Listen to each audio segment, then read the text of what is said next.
radio dispatch. Do you know who this is? No, who is this is?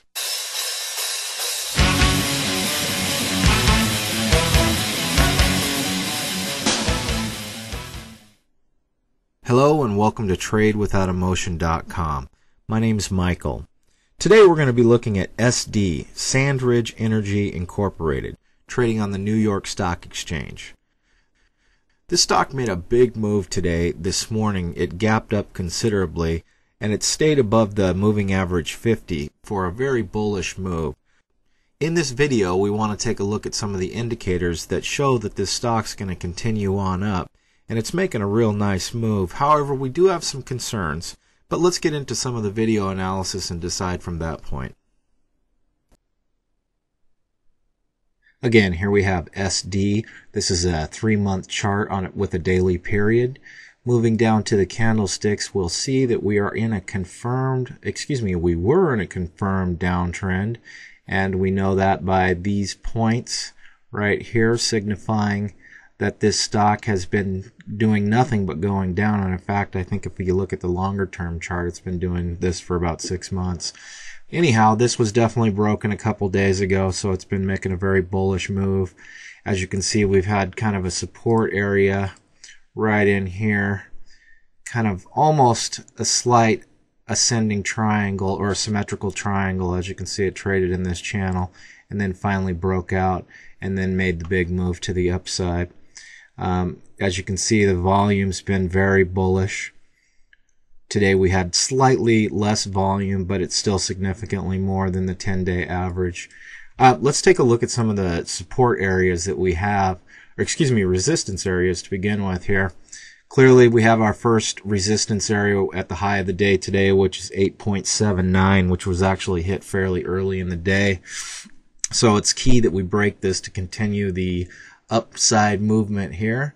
Looking at our next point, I'm going to go with about 939 with these points right here, half this candlestick in this area, and then these older ones back in October. So I think if we can break through this, we're going to definitely make a move up into the $10 area. As you can see right here, that's the $10 area. Points of support are fairly strong. We have, I'm going to go with right here, we have our MA50 right here at about 801, 803, and it's a very significant point of support. Our next support that we're going to put in is our next moving average, which is the EMI 31, which is about 1730. This is another good support area. We've got a point right here and these candlesticks and half these over here. So this is pretty good. You definitely want to be looking for a pullback to jump in this. I'll be watching in the morning to see which direction it goes. I got in this a little early today and watched for the pullback, and it actually came all the way back down to about 803 if I recall correctly, and I definitely caught the bottom on this and was for today anyhow, and bought at 8.05. I still have some shares from this day also, but I definitely wanted to add to and see what we're going to get. I feel that we're going to get a really good move. Usually when we break out of these triangles and we break a trend line right here with this extremely high volume, we get really good moves. Moving on down to the indicators, we can see that our MACD's been trending up pretty good here for the last few, probably couple months actually, but the histogram bars have been pretty, uneventful.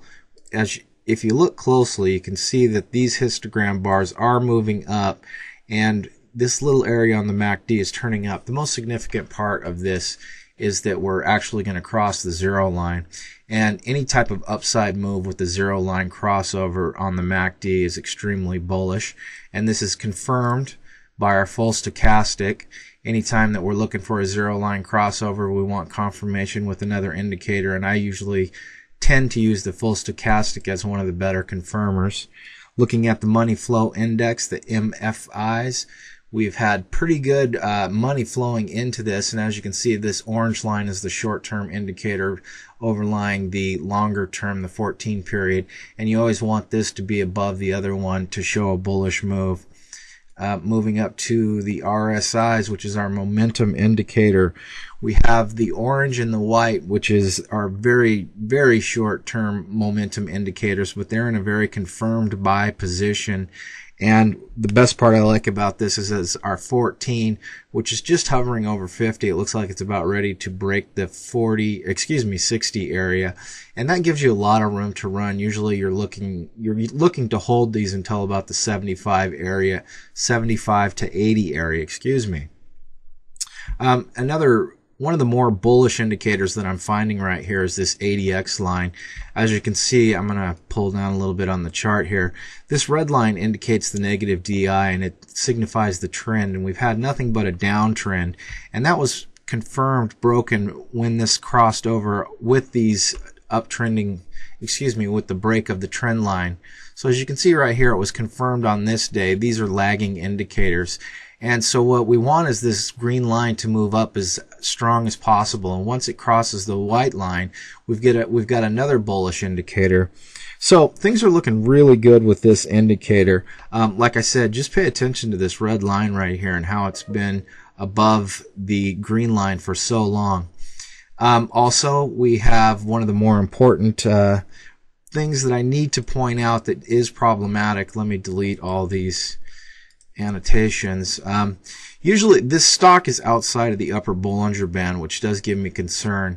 As I said, I did purchase today. I have a fairly large position in this stock, as I think that we can still get a pretty bullish move out of this, but I do want to point out that 90% of the time the stock trades within this hazy white area. So to be above this area can be a little troublesome. And we did get a pretty big gap up, so sometimes that means that it needs to cover.